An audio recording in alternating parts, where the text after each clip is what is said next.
Hoy vamos a leer el primer capítulo de la novela de Enrique Patiño, La Sed, que no es más que un llamado de atención para que seamos conscientes que la naturaleza nos va a pasar una cuenta de cobro muy merecida por nuestra indiferencia y nuestra imprudencia frente a los recursos naturales.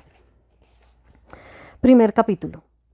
Amaneció con los labios cuarteados y adoloridos y un ardor atroz en la garganta.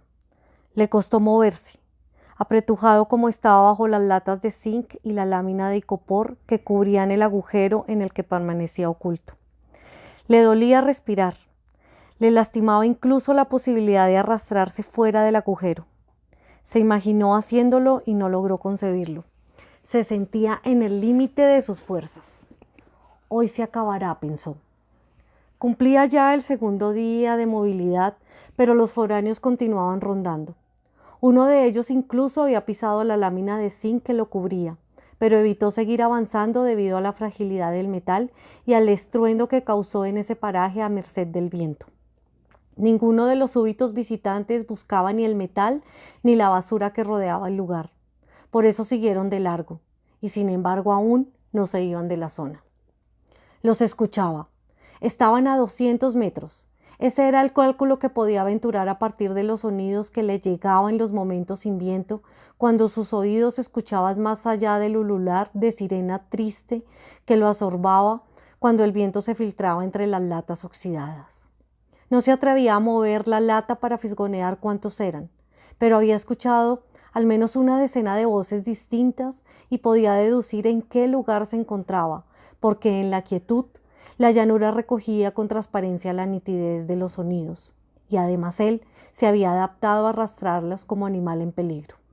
Hablaban poco, apenas lo justo. Dedujo que se trataba de un grupo familiar con sed, que merodeaba por la región en su camino hacia los ríos del sur, pero sabía que eran peligrosos. Todos los que tuvieran sed se convertían en sus enemigos potenciales. Además, si tardaba tanto era porque habían hallado algo. ¿Pero qué? ¿Qué tenía ese pedazo de nada que otros pudieran envidiar? ¿Acaso eran sabuesos sagaces? No, no lo eran. No habían hallado su tesoro. ¿Acaso eran asesinos de las arenas? Tampoco. Quizás eran buenos samaritanos. Pensó en ello y sintió deseos de salir del agujero y gritarles que lo ayudaran. Quiso arrastrarse hasta sus pies y rogarles su misericordia. Sin embargo, era consciente de que no podía hacerlo.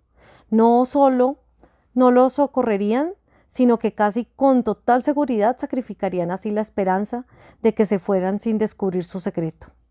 De su silencio dependía sobrevivir unos días más. Maldita esperanza, se dijo, ya no resisto más. Había planeado hacerse el muerto en caso de que descubrieran su escondite. Era la solución más simple e improbable de creer, pero la única a la que se aferraba, porque sabía que los migrantes dejaban atrás los cadáveres y en cambio asusaban a los vivos a revelar su secreto. Si estaban vivos era porque escondían uno. Si estaban vivos significaba que algo cercano y vital los mantenía aferrados a la existencia. Eso había escuchado en la ciudad 8 años atrás, cuando ya el desespero comenzaba a manifestarse. Ahora ese rumor se había convertido en una obsesión de los migrantes y en un riesgo para los sobrevivientes. Los viajeros buscaban a los animales y a las personas con vida y las obligaban a confesar su secreto antes de deshacerse de ellas. Igual, si lo descubrían, no verían nada más que un cuerpo falémico con los labios resecos bajo láminas de zinc, algo insólito para un ser humano. Meterse bajo ella significaba cocerse vivo bajo el resol, incluso si se protegía con una lámina de icopor para mitigar el calor. Por eso, precisamente se ocultaba bajo ella, porque a nadie se le habría ocurrido una locura así. Revelarse vivo era morir. La espera era su única opción. De todos modos se cuestionaba. En el estado en que se hallaba, su mente ya no tejía más pensamientos que uno solo alrededor del mismo tema. ¿Cómo sobrevivían los otros? ¿Qué tan armados estarían? ¿Qué habrían encontrado que no se iban? ¿Qué habrían visto que él no supiera? Pensando en ello, se quedó dormido. Dejó de escuchar las voces y se sumió en un letargo acrecentado por el afecto del sol que se alzaba sobre el cenit y calentaba la lámina con intensidad. Sintió que se iba, que sí, efectivamente, aquel era el día. Pero despertó. El sol se filtraba por los resquicios de la lámina y el calor que entraba le pareció agradable, a pesar de que no había viento y la temperatura superaba los 36 grados. Incluso sintió frío en las extremidades, lo que significaba una mala señal. No escuchó sonidos provenientes del exterior. Esperó 20 minutos, en los que la esperanza se enraizó ferozmente en él. Convencido de que bajo el sol era imposible que se hubieran quedado dormidos, decidió quitar la lámina de icopor y luego las latas de zinc con la poca fuerza que le quedaba. A sus pies, dentro del agujero quedaba un bidón vacío de agua, lo único que había alcanzado a guardar consigo en la premura y gracias al cual aún estaba con vida. Sintió la frescura del viento y al mismo tiempo el dolor que le producía moverse. Tenía el cuerpo encalambrado y los brazos fatigados a pesar de la inmovilidad. Miró a su alrededor y no vio a nadie, aunque en realidad veía a medias por la intensidad del sol.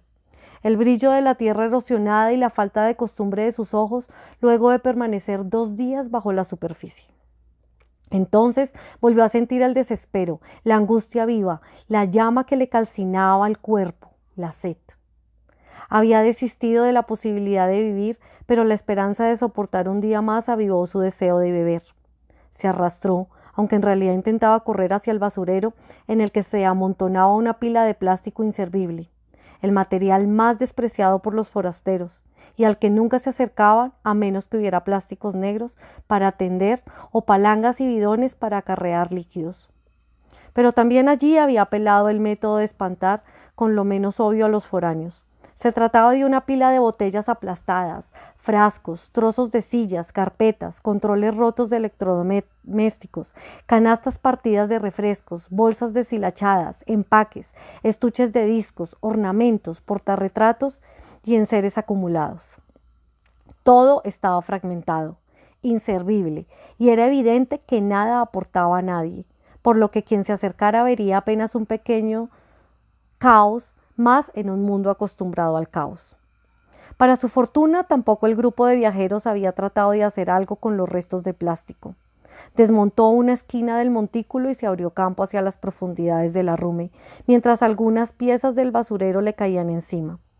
En su interior escuchó el tímido flujo del sonido que borbollaba con un rumor apenas perceptible. Quitó un armazón que había construido, hecho con un neumático en desuso y unas bolsas plásticas atadas. Encontró en la penumbra una ponchera mediana de plástico bajo aquel cobertor. Estaba ubicado debajo de una salida de agua que fluía desde una roca, en un agujero que él mismo había cavado después del nacimiento para que el agua se acumulara allí. Se encontraba rebosada, y el líquido había ganado paso por el terreno infértil que le absorbía sin dejar menor huella. ¡Ah! Ahí estaba, suspiró y se dejó llevar. La vida misma, el agua. En el nacimiento había pequeños insectos y un grupo de líquenes de un verde intenso y en el sitio donde se había rebosado germinaba un ligero brote de musgo. Suspiró de nuevo. Se hincó y dejó caer el peso del cuerpo en las rodillas y finalmente curvó su figura con parsimonia hasta ver parte de su rostro desesperado reflejado en la tina de agua. El agua no merece un reflejo así, pensó. Hizo caso omiso a su pensamiento y hundió las manos huesudas en el líquido.